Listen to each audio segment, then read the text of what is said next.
and a brief explanation, I'd say that the normal laws of physics apply even on cautionary.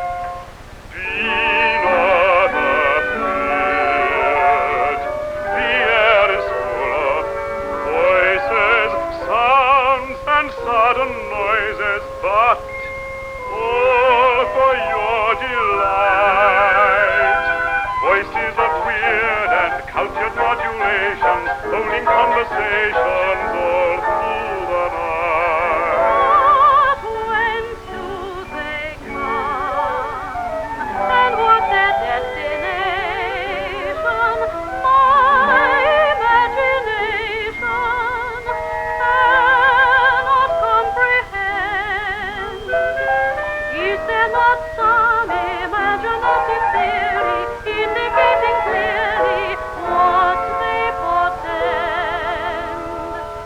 Long waves and short, the latter rather cheaper, creep beneath the ether and the heavy side layer. These are the sort of stuff that dreams are made of, so be not afraid of voices, voices, voices.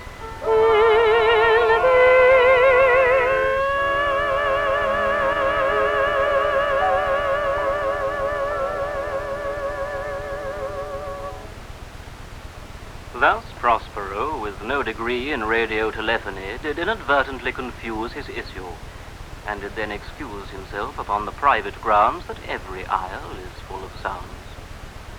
However, yes, we may assume today there is no one to whom electechnology implies more than a mild, polite surprise. We all know everything today, and if we don't, then straightway some governmental mentor tries immediately to put us wise. With predigested questionnaires, they ascertain the whys and wheres, the how, the which, the what, and who of each inadequate IQ. Mrs. Brandywine? Oh, it's here, is it? Ah, there you are, Mrs. Brandywine. Good morning. How are your door handles? Fit the hand, do they? More or less? Yes. Yes, I should say they do, on the whole. Good. What do they like to look at? To what? When you look at them, do they give you any particular feeling? Revulsion? Contempt? Anything of that sort? Nausea? Not in the ordinary way. No, I can't say they do. You don't mind if I come in a moment, Mrs. Brandywine? These aren't my outdoor shoes, and the sooner I get inside... Of course not. Come in. Thank you very much, Mrs. Brandywine. A cup of tea would be very welcome if you can manage it. Oh, yes. Yes, I've got one outside. Nearly 4 hours since I've had anything. Hot or cold? Depends entirely on the temperature, Mrs. Brandywine. I've brought a cup of tea. I've been looking at your handles, Mrs. Brandywine. Do you like them? Very nice. Present from someone, I expect. Oh, no, not really. Keepsake, perhaps? Former lover? Childhood sweetheart? Oh, good gracious, no. There's no secret about those. Oh? They were here when we came. But how did they get there, Mrs. Brandywine? Oh, 2 handles on each door, one on either side. They didn't come there by accident. I've never really thought about it, to tell you the truth. I'm asking you to think about it now, Mrs. Brandywine. Unless the builder put them there. I see. What else was he responsible for? What else? The builder, besides the handles. Oh, well, everything, really. I see. What did he charge you? Oh, I really can't remember now. I expect he put a bit on the bill, but whatever it was, I didn't begrudge a penny. I'm sure you didn't. How far can you see through these windows? Oh, it depends, really. What are these? Shelves? Some are shelves, some are ledges. Getting proper support from them? Oh, yes, I can't complain. Recesses go back far enough? Just right, really. Not too deep. Oh, no. Nice upright walls. Oh, yes, they're very vertical. I don't see the floor anywhere. It's under the carpet. Making full use of it, I hope. It's just so that we've got something to walk about on, really. What length are your floorboards? I'll get a tape measure. Wallpaper. That seems to be missing. We've had it all pushed back against the wall. Why have you done that, Mrs. Brandywine? Well, it gives us more space in the middle. Space. In case we have people in. What sort of people? Well, I can tell you better when they've been, really. I'd rather you told me now, Mrs. Brandywine. People vary so. You could give me a rough idea. Well, Total strangers? Friends of the family? Horsemen of the apocalypse? well, it's hard to say. I suppose some of them might be. And the others? Well, I don't think they guess. Where are your calendars? Oh, there's one in the kitchen. Plenty of holes? Oh, yes, any amount. Any amount? It's chock-a-block with holes. I don't know what to do with them sometimes. I'm falling over them. You don't know the exact number? Not offhand. I'm afraid I don't. Sibs all letting the small stuff through? So far, touch wood. Oh, pretty. Oh, do you like it? Attractive colours. It's a tea cozy. Did you knit it, Mrs. Brandywine? I didn't really. Had an accomplice that I liked. I wouldn't call it that, exactly. Why not, Mrs. Brandywine? Well, unless you call Mrs. Prebable an accomplice. What's wrong with calling her Mrs. Prebable? Oh, nothing at all. It's her name, presumably? Oh, yes. She married a Mr. Prebable. Then why are you asking me to call her an accomplice, Mrs. Brandywine? It's just that she helped me with a tea cozy. Oh. She held the needles and I looked after the wool. I see. We were in it together, as you might say. In other words, you were just as much an accomplice as Mrs. Prebable was. Well, if you put it like that, I suppose I was. Not always very sure of yourself, are you, Mrs. Brandywine? Oh. Some of well, your answers could come a little more pep. You should try to get a lot more glibness into your whole approach. Oh. This is new. It's my husband. Everything functioning. Oh, yes. Is he serving any purpose, sitting there? Only to keep the floorboard in position. There are nails for that, Mrs. Brandywine. Oh. You could dispense with one or the other. You don't need both. Oh, what are his kidneys like? He never lets me see them. You could wait until he's gone out. Oh, I don't like to rummage behind his back. It's in his own interest, Mrs. Brandywine. Oh, you haven't drunk your tea. I prefer to see it in the cup. Well, I'll be in touch with you, Mrs. Brandywine, as soon as anything comes.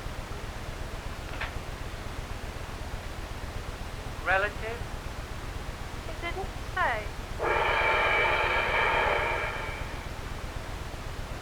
And yet amongst our midst have crept the technologically inept, who are the sport, or seem to be, of Deus Ex machinery. All deck chairs bite them.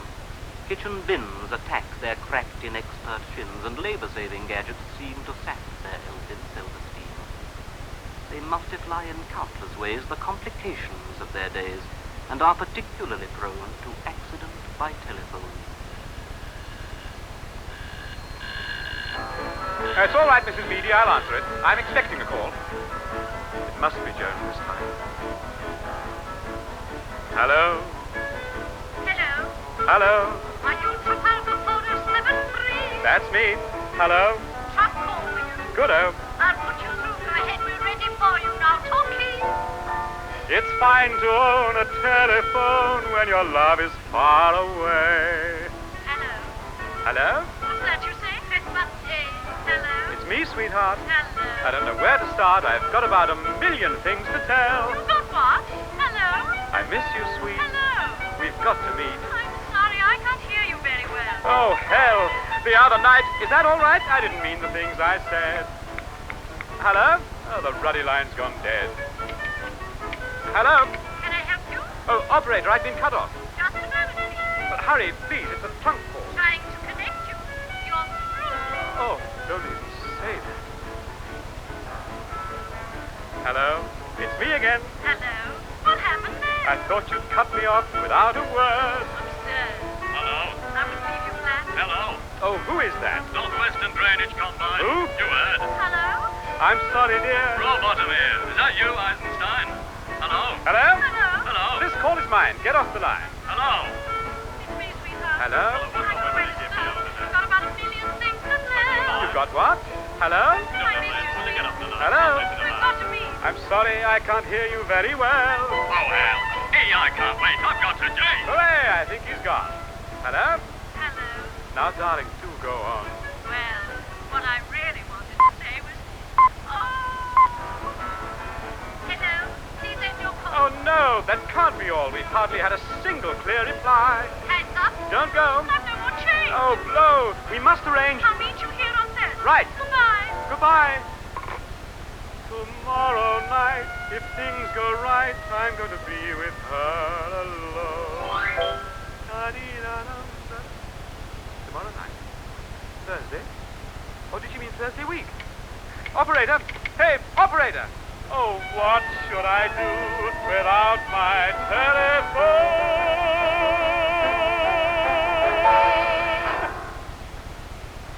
How blessed are they who turn their backs on Tintinabula and wax in resolution to ignore the apparatus, who deplore the urban verbal burble and the plural rural choral, stand aloof, immovable, alone.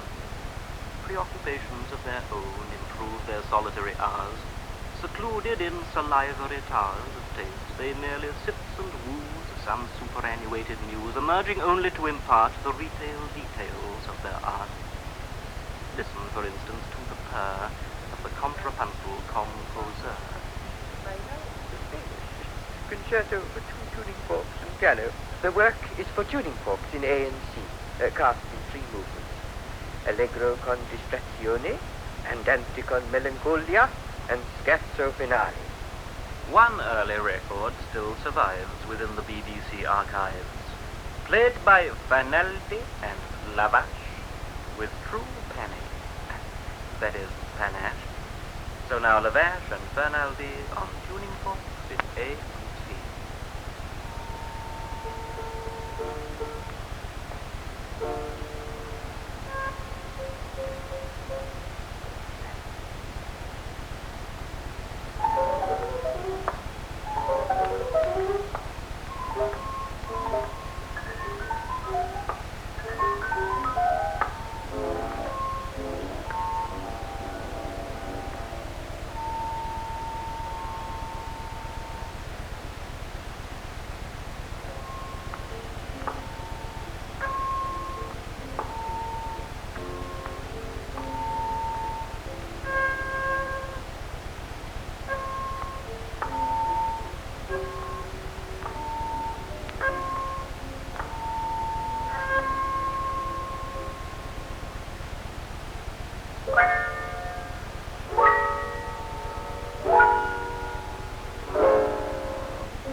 How pleasant. But we can't avoid that paranormal paranoid, the average or common man, which strange phenomenon began to multiply when someone said, the art of conversation's dead. Well, I, for my part, would prefer to feel quite confident it were. Communication would improve, and man's imagination move slightly more swiftly could that dense Elizabethan eloquence of Shakespeare's be again infused, unbowdlerized and unabused, into the language that we speak. His style's archaic, then let us keep archaic and eat it, and begin with loudly sing cuckoo. Grow with seed and blow with mead and spring forward anew. You bleateth after the night, sun telleth, winter to spring, grass groweth over the lea, coloreth in a new key, songbird singeth and welkin ringeth, whatever the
So, whether that succeeds or not, we're rather stuck with what we've got, unless bilingual. That is, unless we study languages, we can't escape, or hope to find the farthest frontiers of the mind. How fortunate that Network 3 can teach you, extramurally, to lace your insulated speech with foreign epigrams, and each installment is enlivened with some entertaining narrative. For example, the first installment on Colloquial American. My baby done left me.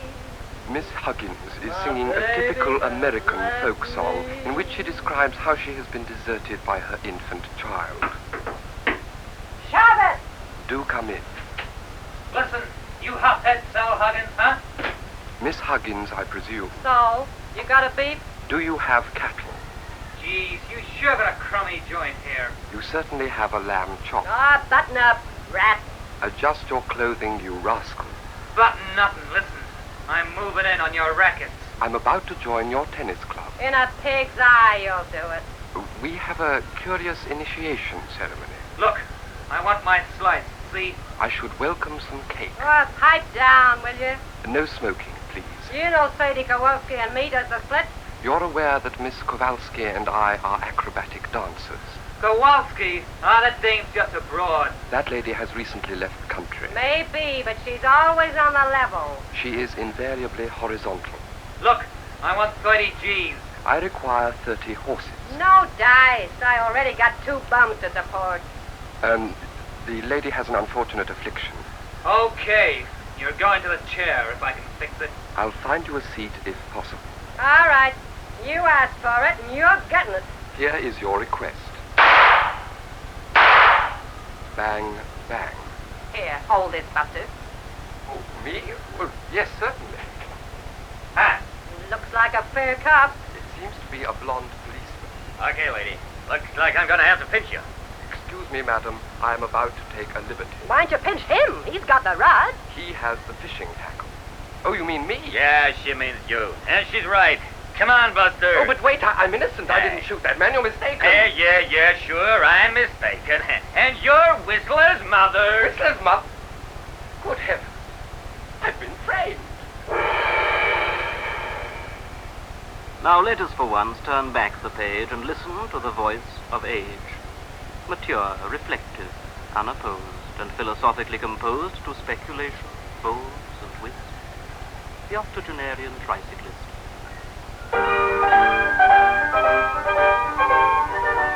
Oh, would I could subdue the flesh which sadly troubles me, and then perhaps could view the flesh as though I never knew the flesh and merry misery. To see the golden hiking girl with wind about her hair, the tennis-playing biking girl, the wholly to my liking girl, to see and not to care, to love her for her mind alone, her tiny little mind, to curve and color blind alone, but to the fact resigned alone that, oh, she is refined. At sundown on my tricycle, I tour the borough's edge, and icy as an icicle, bicycle by bicycle, stacked waiting in the hedge. Get down from me, I thunder there, you spaniels, shut your jaws. Your teeth are stuffed with underwear, suspenders torn asunder there, and buttocks in your paws. Oh, whip the dogs away, my lord, they make me ill with lust. Bare knees can bend to pray, my lord, sulky lips can say, my lord, that flaxen hair is dust.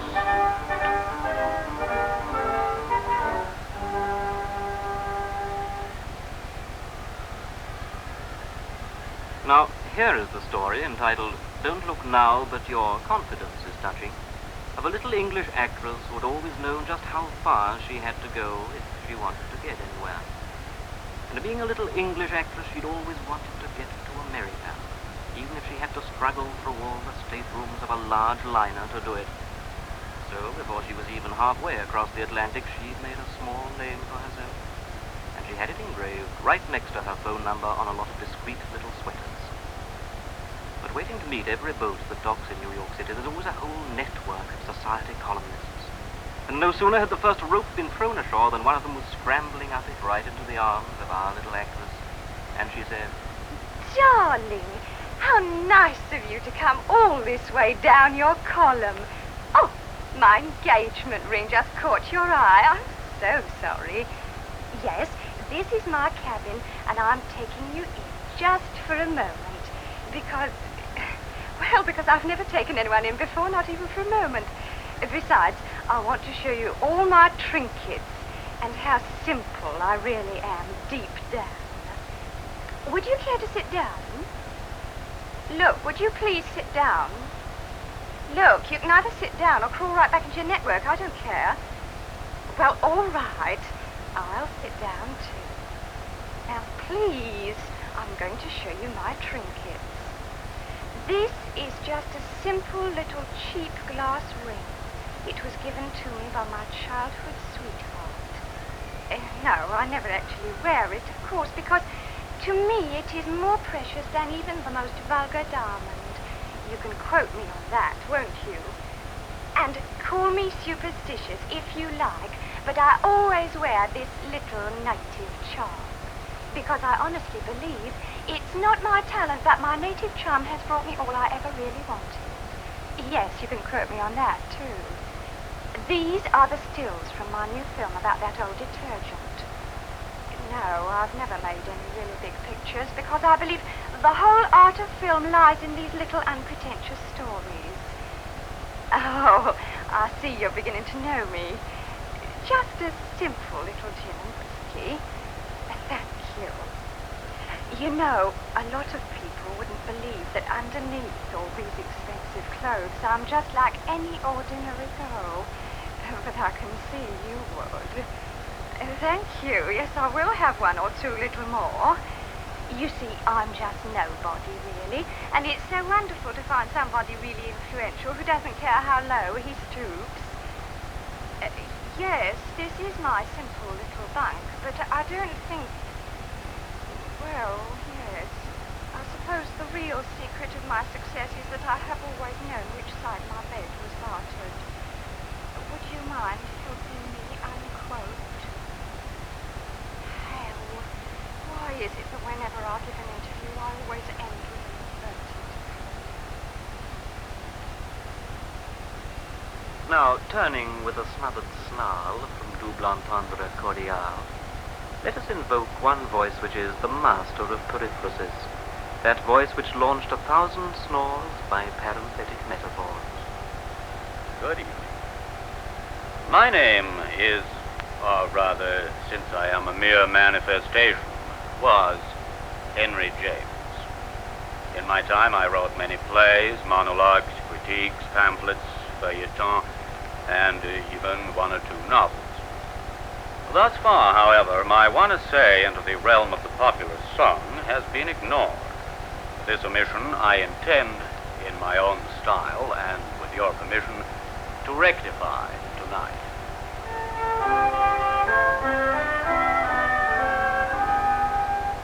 With a sense of, for me, some indelicacy, imperceptibly brimming my cup, I feel something, though what I confess to know not, is quite unmistakably up. Through the delicate haze of a qualified phrase, I perceive as I stroll about Rome that unless I am wrong, it appears that I long for, let's face it, the old folks at home. Take me, and without delay, back, or rather, reconvey me now to Allah, as they say, me. Take me, let me make it clear. Back, that is, away from here. Back, in point of fact, to dear old Mammy. Insert me, as it were, in the land of I declare. Take me in the patois, where I told ya. Let me again entreat me, where southern airs replete with something which, in short, is sweet magnolia. One has to catch, one even is exhorted so to do. A train from Pennsylvania at 1:45. Ever moving forwards, we go Baltimorewards in, if you'll forgive the phrase, a choo-choo-choo. So, let me now asseverate how I long, I iterate, to, if needs be, contemplate me. Take me back, in fine, restore me, a lonesome blackamoor, to Allah, as I said before, me. Well, turn the screw softly, creep away. But to resume, it seems today we're very much alive to these empirical hypotheses of Messrs. Adler, Jung, and Freud. No applicant can now avoid a code of questioning which links the things he says to what he thinks. Good morning. Oh, good morning, sir. Are you Mr. Lamb? That's right, sir. Aye. You're applying for this vacant post, are you not? I am, actually. Are you a physicist? Oh, yes, indeed. It's my whole life. Good. Well, now, our procedure is that before we discuss the applicant's qualifications, we like to subject him to a little test to determine his psychological suitability. You've no objection? Good heavens, no. Good, good. This is Miss Pips, my assistant. She will conduct the test. How do you do? Please sit down. Miss Pips, would you like to fit the electrodes to Mr. Lamb's palm? Electrodes? Yes, and they're attached, as you can see, with a little plastic clip to the palm of the hand. Like that. Now the other one. Both hands? Yes. Now I'm going to plug in. You see the little socket on each of these electrodes? They're for the plug. First plug in A, and then plug in B. Now you're plugged in. Got to be plugged in, have you? Oh, yes. What are these electrodes for, exactly? They measure electric potential on the skin. Oh. Engendered by neural activity, of course. Of course. Electrical impulses, in a word. You can imagine how important they are and yet how little we know about them. Now, the earphones. Earphones? Same principle. Plugged in at the socket on your head, plugged in at the other end to our receiving set. Nice long leads, plenty of leeway. No danger of strangulation. Oh, good. Now. This helps to determine my suitability, does it? Unquestionably. Now, relax. Just relax. Don't think about a thing. No. Relax completely. Relax. Quite relaxed. Oh, absolutely.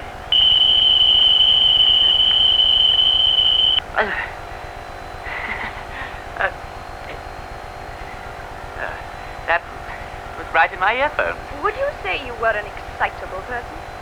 Not unduly, no. Of course I... Would you say you were a moody person? Moody? No, I wouldn't say I was moody.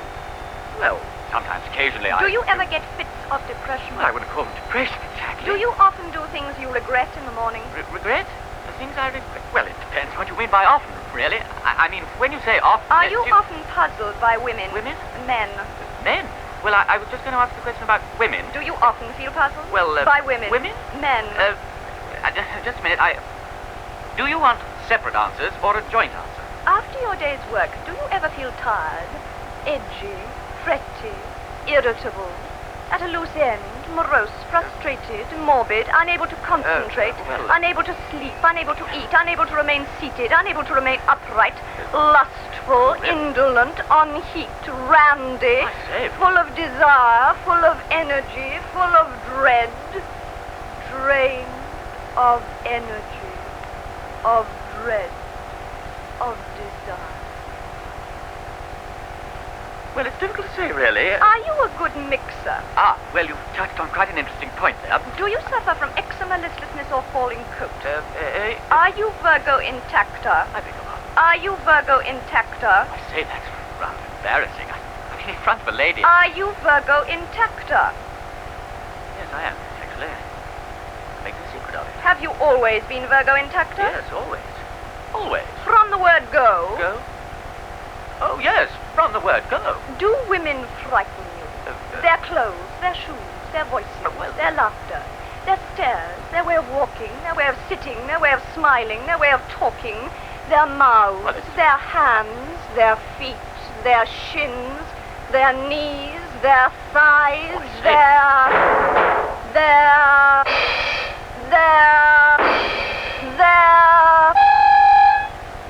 Well, it depends what you mean. Really?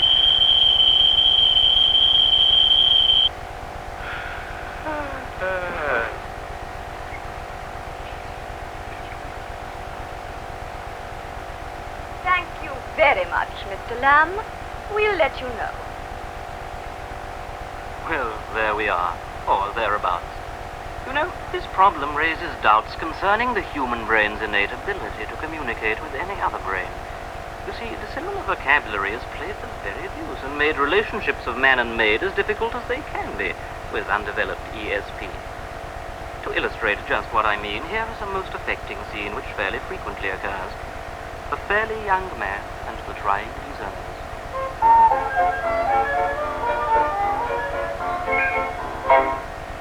I loved her once, I loved her when upon a day she sang to me.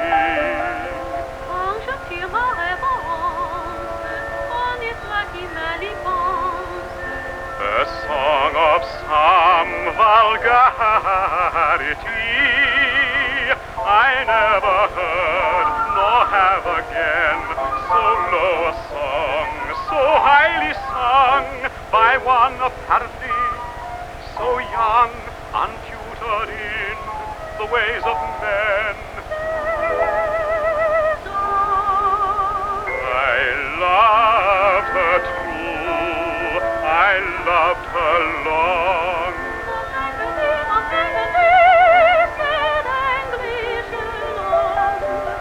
Nor ever heard before of so unquestioning a love to grow from such a questionable song, a song in such appalling taste. A girl as straight as she was laced, was asking for to be done wrong.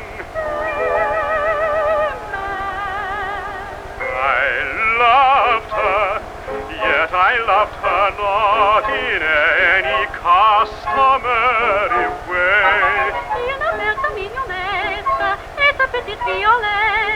My errand for to them astray, to that initial body blot, when as in blue my lady dressed, and with matching language expressed herself in ways she should have not.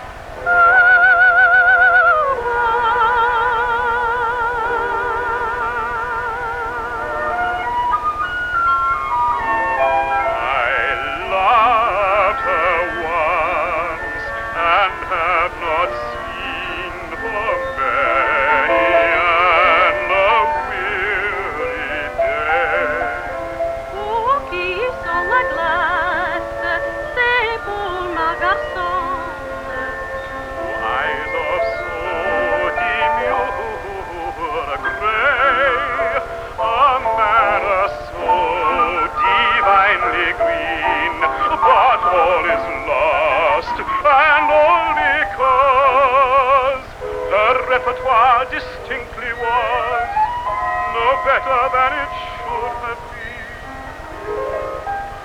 For love is blind, but never deaf.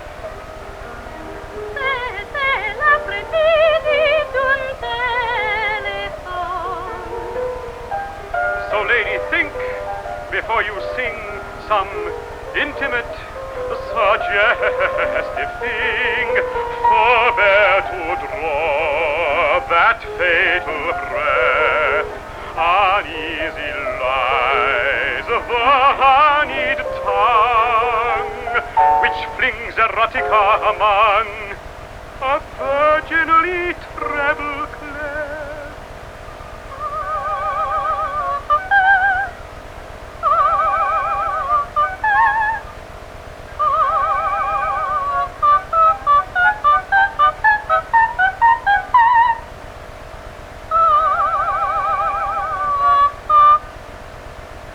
How very sad. When all is sung, we have to educate our young into a calm acceptance of the large unlikeliness of love. We keep them on their little rails by simple cautionary tales, quite unambiguous, but clean. This is the sort of thing I mean.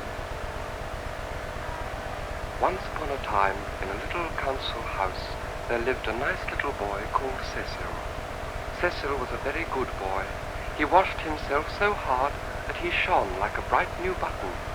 This is Cecil. Hello, I'm Cecil. It was a lovely morning, so Cecil went to call on his little friend Susan, who lived next door.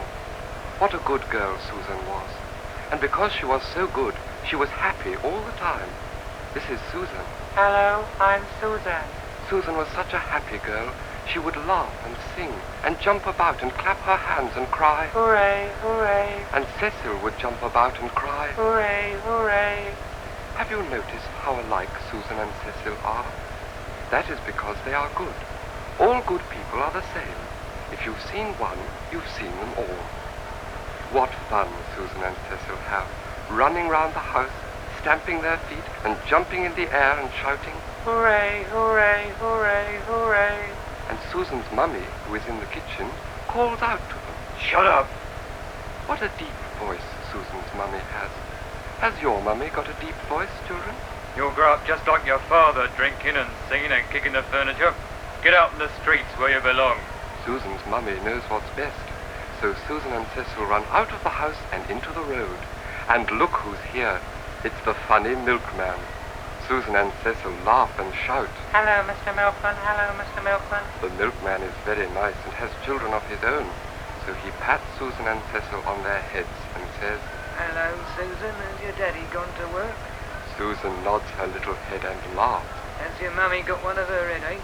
Susan shakes her little head and laughs again. What a pretty laugh Susan has. Good-o, says the milkman, and he gives Susan and Cecil each a bright new sixpence, because they are so good. Where are Susan and Cecil going now? They are running across the high street and into the woods.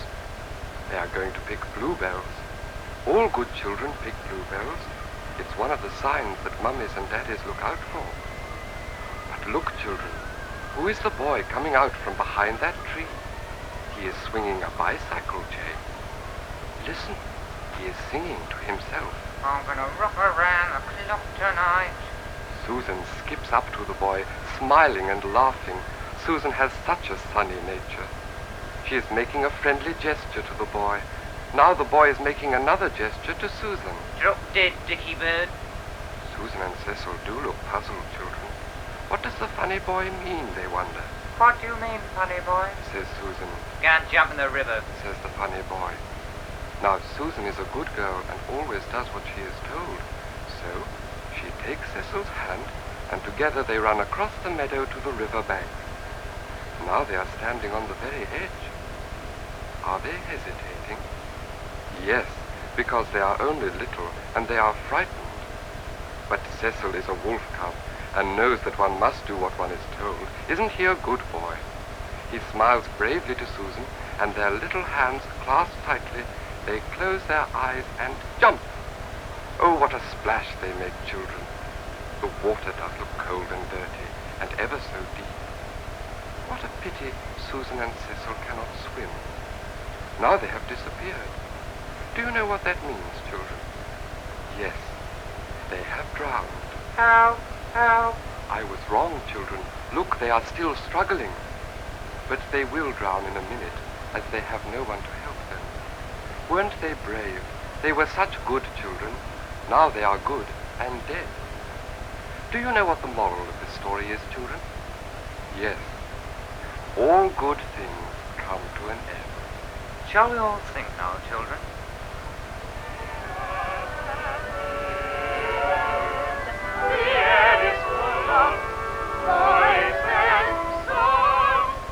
That ends program was devised and produced by Douglas Cleverdon. The sketches and lyrics were written by John Betjeman, David Climie, Donald Cotton, Michael Flanders, Harold Pinter, and N.F. Simpson, Sandy Wilson, Piers Stevens, and Paul McDowell. The music was composed by Anthony Hopkins, John Pritchett, James Stevens, Donald Swann, and Sandy Wilson. The singers were Dennis Quilly, Marion Grimaldi, and Rose Hill, with Frank Duncan. The sketches were performed by Cecile Chevreau, Janet Richer, Rose Hill, Carlton Hobbs, Frank Duncan, Piers Stevens, and Paul McDowell. Donald Cotton wrote and spoke the linking commentary and verse. The music was conducted by Max Saunders, who also orchestrated some of the songs.